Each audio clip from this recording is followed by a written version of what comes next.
Okay, so now we're going to get into some of the testing process, and I'm going to use two people at once because it's going to really help you to sort of see the difference and why we go a different way. So if you're watching it, this is where you need to start, right? You need to find out which one you are. Bear in mind there's a lot of different types of back pain. We're trying to sort of narrow this down to like a general, either you're going to be one way or the other, and then as things get more and more specific, you'll realise it can go into even more detailed approach to the specific condition that you may have. All right, so I'm going to bring out the two trainers, and I'm going to show you the difference in the two.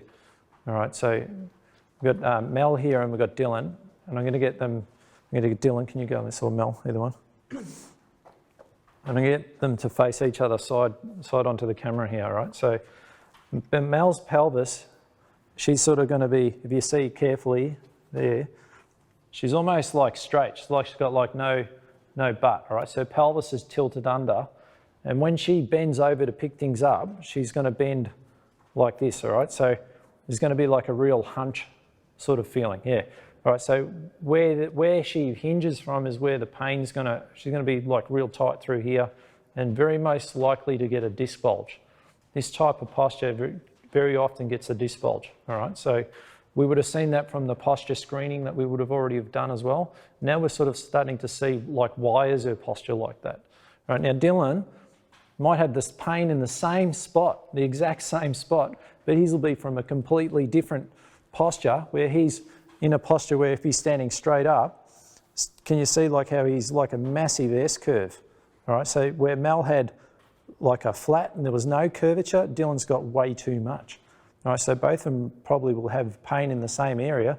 Dylan will probably bend over quite well.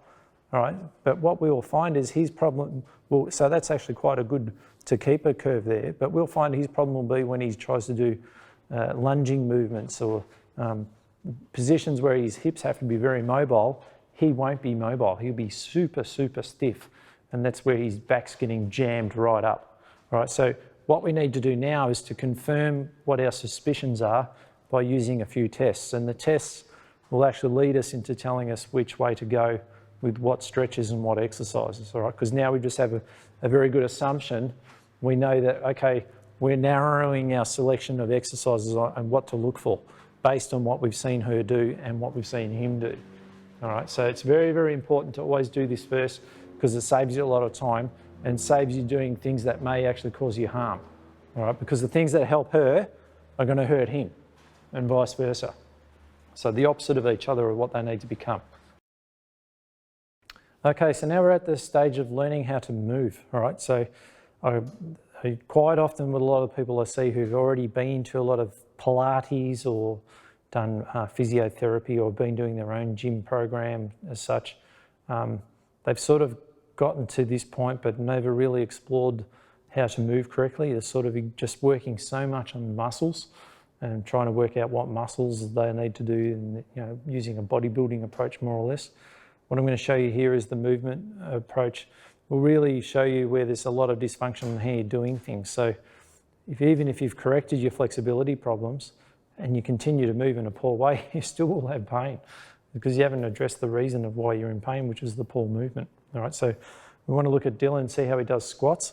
So he's going to do a squat for me, and he's going to hold it at the bottom here, and I'm going to use a stick here to highlight the angles of what we're looking for. So if that is his shin and there is his spine, they should be parallel to each other like that. Quite often though, if we get him to stand up, and if he does a bad one for me, quite often what it looks like is people stick their bum out so far behind them, yeah, and it ends up like that. See that?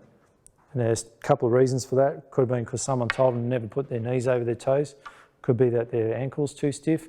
Could be that that's just the only way they can do it, all right? And that there's the flexibility reasons that they can't get down there. All right, we need to correct that to be exactly like that, because it places less stress on the spine, puts it all into the legs. All right, so that's the squat.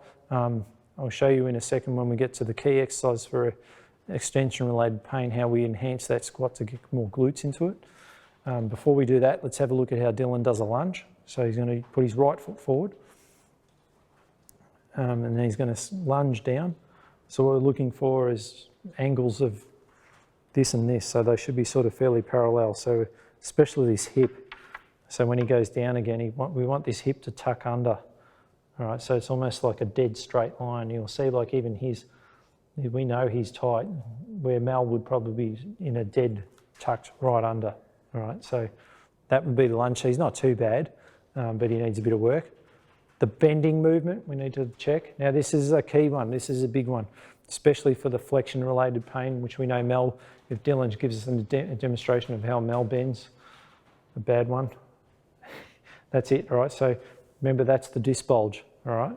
So if I put the stick on his back, see how that moves, it should actually line up. So if he corrects himself and he bends right over, he should actually be able to give me a gap in there. So let my fingers get in there and come back up to straight. Right up. All right, so now I want to keep a knuckle distance in there. All right, so let's see if Dylan bends over. And yes, yes, yes, yes, yes. See that? Perfect. All right, that's where his spine stayed neutral. All he's done is moved his hips. All right, so he's quite good on this one, which you'd normally see with the extension related pain. The flexion ones are the ones that just can't get there, meaning that that's going to be their key exercise. For him, his key exercise would most likely be the lunge. All right. So now we're going to have a look at how he does a twisting movement. All right. So we're going to use a cable machine here. And firstly, he needs to be able to get into the leg stance. So he's just going to show us his leg movement first, of the weight shifting. And quite often in this posture, they find it hard to do because the groin or the adductors are very, very tight, that are sort of restricting the hips as well. All right, so a lot of people can't get into that position very comfortably. So now what we want to see him do is see how well he can rotate as he pushes himself across. That's it. And again.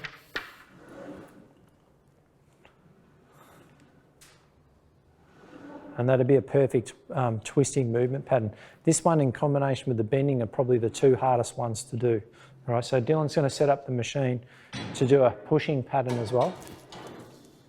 The reason that the twisting one is hard because most people are so stiff through the hips and their upper back they can't twist, so then they have to use their lower back to do the twisting as opposed to their upper back.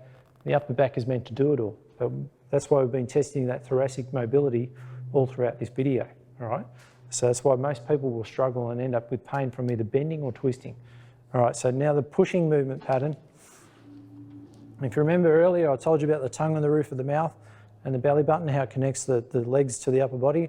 In this exercise, it really are very effective. All right, this is how he transfers power and strength from his legs into his arms. All right, so Dylan's going to show us how it's done. And basically, it's like a punching pattern. All right, his opposite leg is doing the stabilising while this is doing the moving to his opposite arm, right? So it's building a lot of core strength through his entire body on a cross pattern, which is what we call a sling, right? So this is where core training is this type of exercise, not so much the ones on the floor where we're activating abs. They're called isolated abdominal training, not core training, all right? So if you want to learn how to move well, it's everything I've just shown you there, all right? This is just the movement skills.